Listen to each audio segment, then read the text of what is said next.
and this is another practice that am doing right now. I'm so happy. I am so happy to be creating, to be dancing, to be moving my body, and to be doing it in joy and not be doing it just because I feel like I have to, or feel like, oh my gosh, nothing's working out the way I wanted to, in frustration or in anger. I'm just happy. I'm enjoying my experience. I'm enjoying doing this. I'm enjoying looking up beautiful music, and I'm enjoying taking a video of me dancing to it, and I'm enjoying finding new music, and I'm enjoying this experience of life, and I'm enjoying everything that I'm doing while I'm in this experience of life, and while I have another moment to breathe and to create and to be acting on my greatest passion at all times. I'm so grateful to be here and now in life doing the things that I love. It's such a gift. And this is truly the attitude that I carry to allow me to be acting on my highest vibrational me, on my peace, to be exercising my peace and my joy and my love and my gratitude in each moment, because everything truly is a gift. The fact that I get to do this right now, I'm just like setting up my little camera, filming me while I look up little music, new music to dance to create art to, and to just be living. And that's so fucking amazing. Like, truly. Some days I would catch myself getting so frustrated, like, rah! Nothing's working out, the music's not loading, like my computer's not loading right now, and I would just be like, why? I'd be like a lioness. And I'm just so happy right now. Like, I'm literally having the time of my life. That can be every single experience, truly. I saw this video on the internet. Y'all, maybe I should go live. I saw this experience on the internet, and the experience was talking about, it was cows, and it was cows that had just been let out and seeing grass for the first time in 6 months, and the cows were jumping all over the grass, and they were so happy to just be on grass again, even the baby cows. It was such a beautiful moment, and in that vision, I saw how each one of us have neglected to treat that, walking outside every day and seeing the sun in the grass, we take it for granted. Every day can be the first experience if we treat every day as a new day and every experience as a new experience. Everything that you do every day, those mundane things like the dishes and the cleaning and the walking outside and letting the sun hit your face and seeing the grass and touching the grass on your feet for the first time and putting on a new pair of clothes or putting on a pair of clothes, all of these experiences that you feel like, oh, it's just another day to do it's another day! To get to do these things. It's another day. You see the shift in energy? It's not just, it's another day. It's another day. Oh, and Joe Dispenza, there's a clip of him talking about how when you are excited, because you go to school every day, right? And some days it's just like, but some days you're on a field trip, right? And on the days on the field trip, you have your lunch packed, you got your favorite outfit picked out, you got your hair ready to do the next day. You're like you wake up early and you're like so excited. Why are we not treating every day like that? Because every day is a new day and every day isn't promised. We have gotten so complacent in our everyday lives that we forget that each day is literally the gift. Everybody you can see on here talking about all of the things that you can receive, there's so much coming for you in your future, and there's so much whatever, like the material, everything that you're seeking for yourself, material-wise, whatever. We have lost the gift of here and now. Breath is the gift. Gratitude is the gift. Joy is the gift. Energy is the gift. Your peace is the gift. Love is a gift. Life is the greatest gift of them all. And in that gift, we have time, which is also not promised. So it is good for us to use every moment to our best ability, to maximize it, to have the greatest experience in this moment, here and now. How can I find the most joy here and now in whatever I'm doing? If it's doing the dishes, how can I create the most joy while I'm doing the dishes? How do I feel while I'm doing the dishes? Am I thinking about the future? Am I thinking about the past and everything that I have to do or everything that I did am I here and now? Literally present, enjoying it, knowing there's nothing that I have to do after because nothing exists after. Everything is a flow. You see what I mean? You're doing the dishes, you're flowing, okay? Then you might flow and do something else. But many people are running on this this list. I need to do this and this and this and this and this and this, and tomorrow I need to do this and this.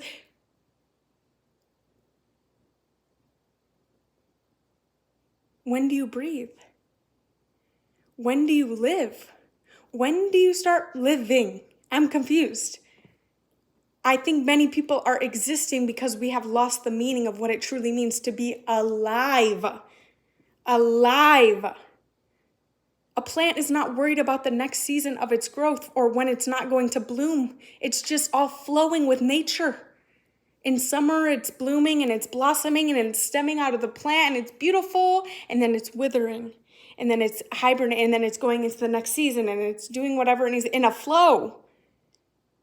When you don't allow yourself to flow in the days and in the weeks and in life, in days and weeks is still time. If you don't allow yourself to flow truly, you don't allow yourself to receive all that is for you, that is greater than what you can even envision for yourself. It is good to envision a life for yourself based off of your greatest passion, right? You have a passion, something that's getting you in an excitement energy, something that you're feeling super excited about. Great. Act on that passion. Do what it is that you feel is right for you in that passion. Yet the vision that you hold for what is capable in that passion, it does not even come close to what God has for you, to how God is going to allow it to unravel in your life. When you let go of that control of trying to create that vision that you see within, you allow for so much greater to come into your life, because there are things that God has for you that you are not able to even envision for yourself. You're not even able to conjure up that greatness in your mind because you have such a limited capacity of what is capable based off what you've been seen done before, based on what you know to be true for yourself, based on what others have told you that you're able to accomplish, based on the projections, based on your limitations, based on your beliefs.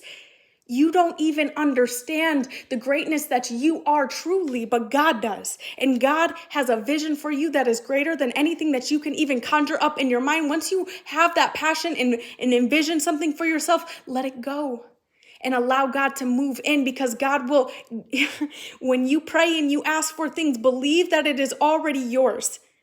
Believe that it is already yours. Everything that you envision up for yourself that is your greatest passion, it's going to happen. It's going to happen. It's not a matter of if, it's a matter of when. God is going to do it, but allow God to do it in a way that is greater for you than what you can imagine by releasing the control, because you don't know your true capacity to love, to be, to influence, to inspire, to create, to everything is in flow. You're going to get new ideas and new passions and new friends and new community and new resources and new support. Everything is coming to you in the perfect timing for you to be able to be the best version of you. God is handing it to you. But what do you have to release in order to take what God is handing you? If you have so much food on your plate already, God does not have any room to put more food on your plate.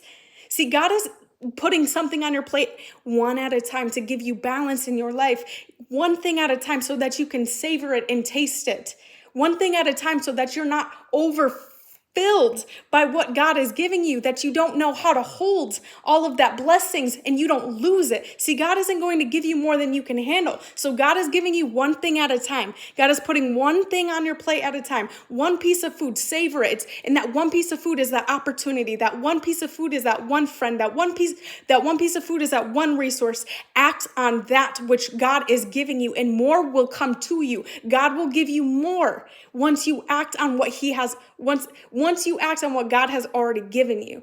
So you act on what God has given you, and then God puts more on your plate, and then God puts more on your plate, and then God puts more on your plate, because guess what? Every time you act on it, it's like you're eating the food that God is giving to you, so you make space for more. But you can't receive more if you don't make space for it. So what are you doing in your life right now that you need to move and make space for in your beliefs, in your mindsets, in your perceptions, and what you believe to be true for you, and other people's projections? What do you need to let go of to make space for what God has for you? In order to birth something new, you have to make space. In order to accept something new, you have to make space. In order to receive someone new, you have to make space. You have to make space for the blessings that God has for you, because God has blessings for you in store. Oh my, they're lined up. God is like, I want to bless you. I've been wanting to bless you. I've been waiting to bless you. I've been waiting for the opportunity to bless you. But where are you? You're existing in the future, in the past. You keep thinking about the same thoughts every day that keep you in your limitations. You're so caught up in your own mind, in your own thoughts that you keep thinking every day, the same cycle of thoughts, that you're not making the space for God to be able to bless you.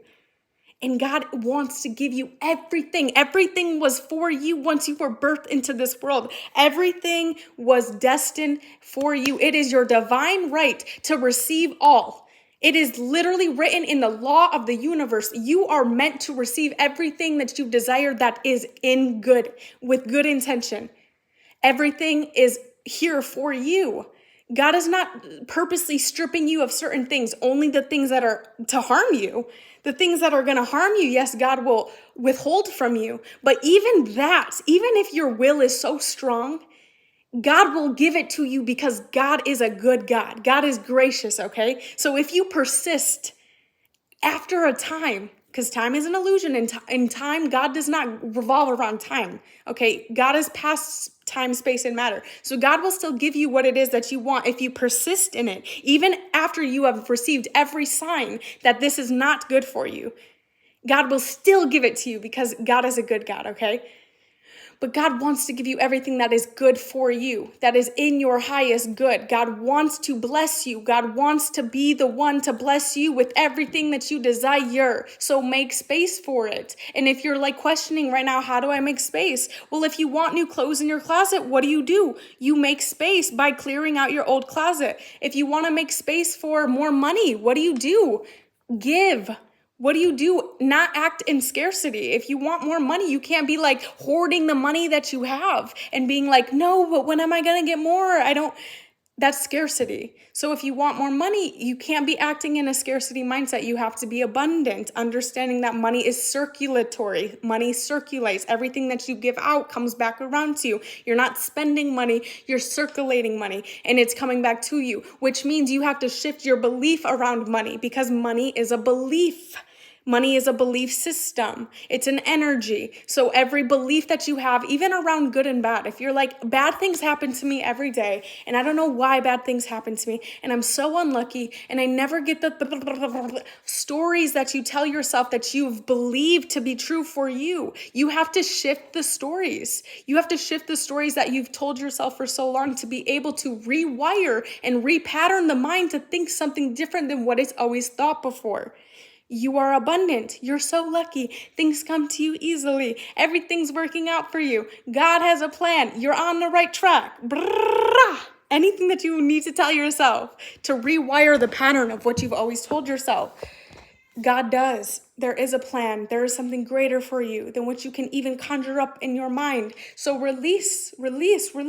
Practice releasing every day. Practice if it is material that you're seeking. If you're seeking more things material, practice getting rid of something every day. Practice going and getting rid of one piece of clothing, going and getting rid of one piece of something. You have to get rid. This is an act that you do for God to show, I am ready.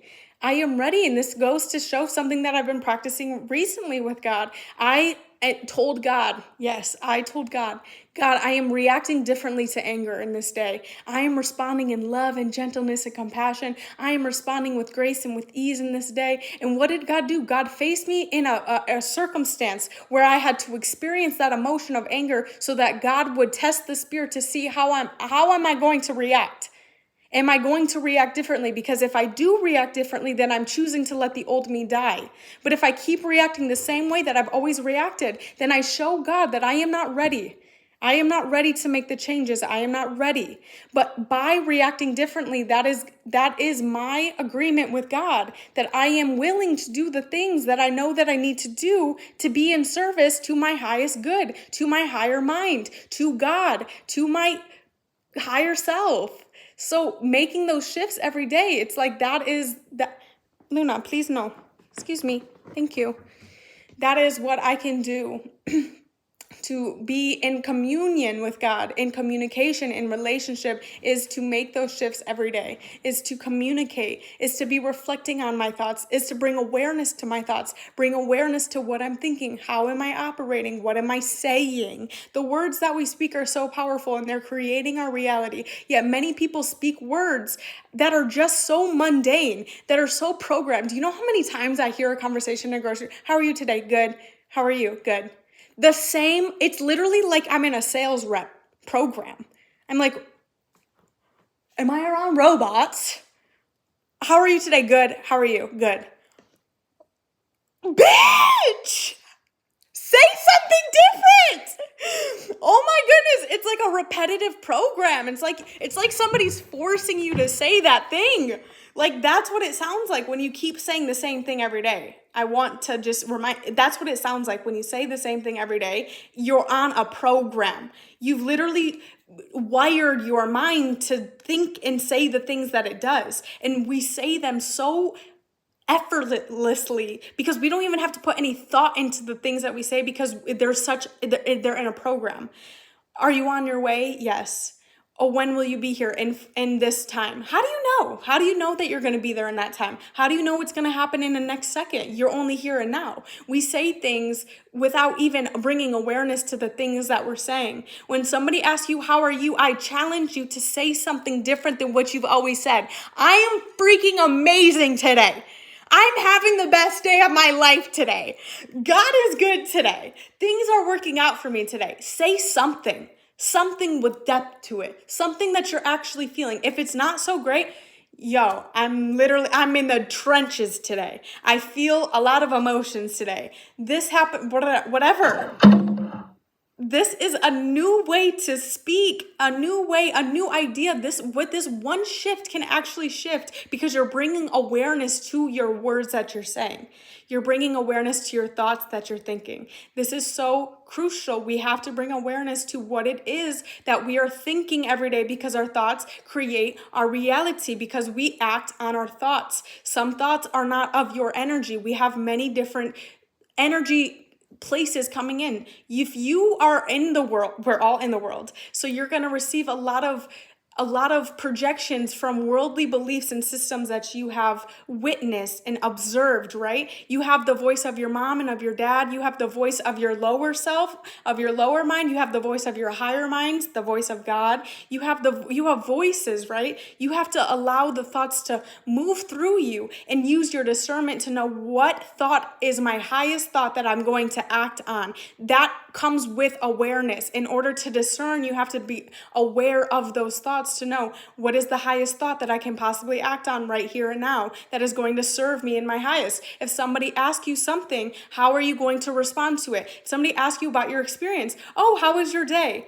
How are you going to speak about your experiences? Because how we speak about our experiences matters.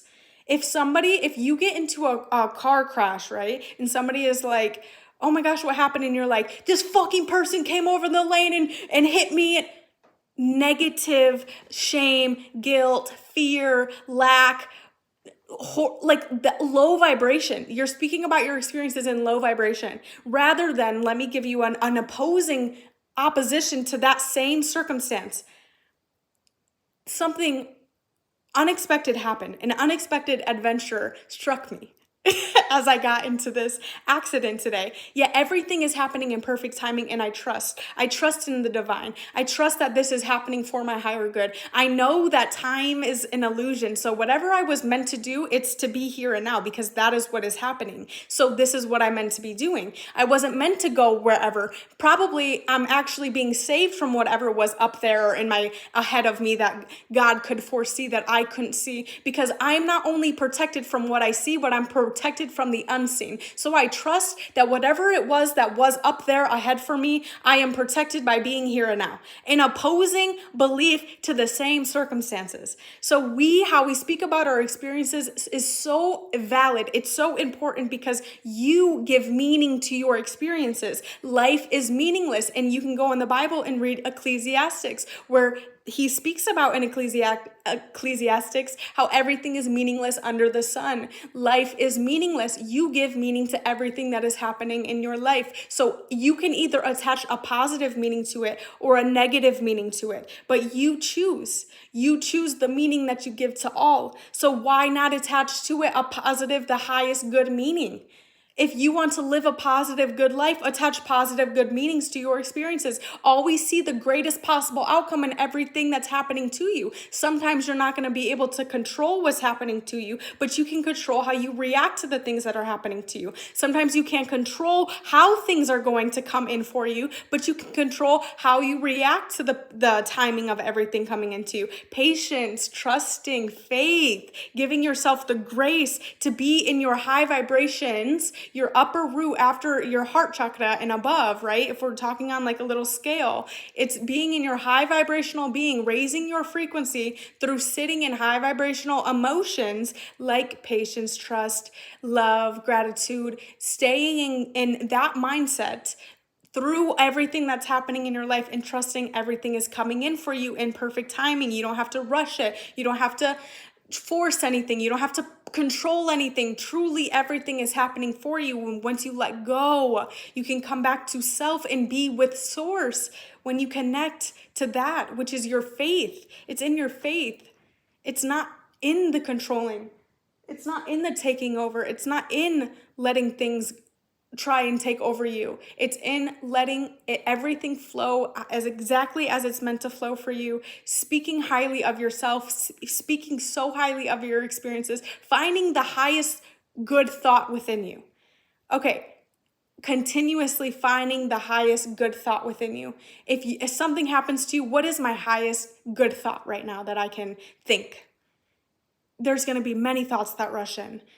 Let's say, for example, I want to go to the car thing again, but let's do another example. Let's say, for example,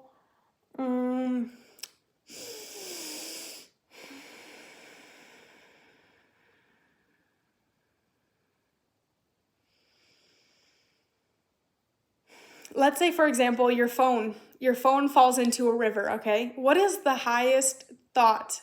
What is the highest good thought that I can conjure up in my mind right now?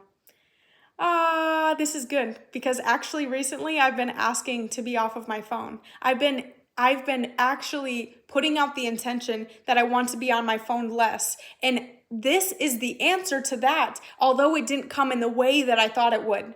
Because I thought that that would mean that I would have the self-control enough to just put my phone down and go out and be without it. Yet God, my higher mind, my highest mind, knew that that was not true for me. So this right here is the answer to that prayer, to that intention that I put out.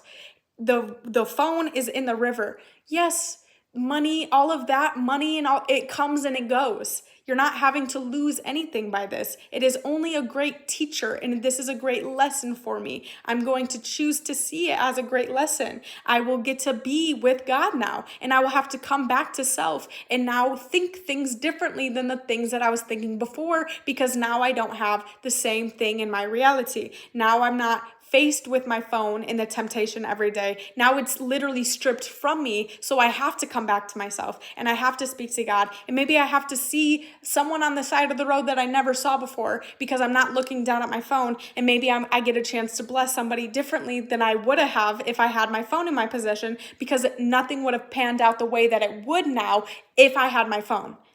Everything is happening in accordance to the highest good of all. I am in service to the highest good of all. So being in service is understanding that everything that's happening for me is not happening to me. It's happening for me and for the greatest good of me and for the greatest good of all. So I know that I have to release the control of, I can't control everything that's happening for me, but I can see it as the highest good always. I can see it as what's necessary for me, even though it doesn't always feel good. But it's necessary for me and for my journey. Sometimes people are going to stab you in the back. Sometimes people are going to leave you. Sometimes people are going to die. Sometimes people are going to, all of it is happening for my greatest good. Nothing is mine here. on this earth. Nothing is mine. Nothing is in my possession. It is all just passing energy, and everything that I have is borrowed energy that will be returned to the source of all. Nothing is actually mine. And once I can give that attachment that I have to the things that are in my possession here and now, I can realize everything must come and go in a flow. And it is not my job to try and control that flow and hold on to people and hold on to things when they are meant to flow through me. Some people are sent into your life for a time, for a season, but they're not meant to be here for your whole entirety of life. Yet we hang on, and what we do is create more karma by hanging on to people that are not serving us any longer. When people are no longer serving us, what happens is if you continue to grow and people that you're surrounded with are not choosing to grow, right? You become so distant in spirit. You might be standing right next to them, but you are so distant. You are not anywhere near each other frequency wise. That doesn't mean that you are better from them. It just means that you are different. You are in a different frequency. So sometimes you might speak to these people, yet you are not hearing one another. You are literally so distant from one another, even though you're near one another physically, spiritually, you are so distant from one another. You cannot understand one another when you are speaking. It is like literally they say something is said, and you don't even fully comprehend. And then the vice versa. They don't understand. This is why many people argue in relationships, because they're trying to be heard. So they're trying to raise their voice to be heard, yet the other person isn't hearing because they're on different frequencies. So when you're growing and your partner or your friend chooses not to grow, God is going to separate you. And if you resist the separation, what happens is you create a lot of unnecessary karma in your life because you're on different frequencies. And what happens is when somebody else isn't choosing to grow, you have to come down to their frequency to meet them where they are at. Otherwise, they would have to elevate to meet you where you are at. And you create that version of you. So when you're healing, you end up creating versions of them within by the way that you perceive yourself. So as you're healing, you're going to keep perceiving yourself in the higher and the highest good, higher and more of love, more gratitude, more at ease. What happens is in your relationships, right, you're going to call others that are in your life to raise up to meet you where you are at. And if they are unwilling to, God will separate you. So if people around you are not willing to grow and meet you where you are at, if they continue to treat you like not great, and they continue to talk to you not great, and they continue to talk behind you not great, God will separate you as a protection for your greater good. Yet sometimes because we perceive our love to be greater than God's direction for us, we cling on to people. But what happens is you start dimming yourself because you believe, oh, I love this person so much, so I'm going to just make myself smaller to make them feel more comfortable because I love them, you see? What happens is you start dimming yourself. You don't have the space to step into your greatness because you're afraid to be so great in the face of somebody that you love because they're unwilling to meet you where you are at and to keep growing in their own personal life to be at that same frequency as you. So when people that you love end up continuing to no longer take the journey of growth, they either want to dim you, they try to dim you, or they do dim you because you love them so much that you want to dim yourself to be equal to them, to meet them where they are at. You have to let go of some people that are not good for you any longer. It's okay that in a season they were good for you and you have outgrown them. It's okay to let people go and to rise above and to do something different that is unknown to them because they don't know that version of you, because that version of you that they know is the version of you that kept playing safe and kept playing small and kept dimming yourself and they don't know the version of you. And sometimes you have to let people go because they keep holding you to that version of you because they can't see you for who you are today. They can't see you in all of the changes. They've been watching you, but they haven't been aware of every single small changes. And maybe they have. Maybe they have seen that you've changed over time, but they're unwilling to accept it because that would mean that they would have to be called to action and called to growth. And they're not willing to look at themselves and do the work in their own personal life. So they reject that growth within you and keep holding you to a version of you that they know you as that makes them feel safe and comfortable. it is good to walk away from people at a time, especially before things get ugly. God will call you to leave people in a perfect timing before things get ugly, because things get ugly when you try and cling and hang on to what God is trying to deliver you from. Do you ever notice how I used to have my own personal experiences where I would end up leaving in destruction because I overstayed my welcome. I overstayed in people's lives that I wasn't meant to. And God gave me so many signs, yet I ignored all of them. I ignored all of them when it came to shifting into a new atmosphere, into a different reality. I ignored all of it when it came to shifting out of relationships with certain individuals and into being alone in a season of isolation. So I was ignoring the signs, and what happened? Destruction. I wouldn't leave in love. No. I would leave in ugliness. I would leave in darkness. Things would get nasty. Yelling, anger, frustration, broken relationships with nasty things being said. It was not a good, safe space to leave from, but God gave me the understanding that I can leave from a place of love when it is on God's terms, when it's in God's timing.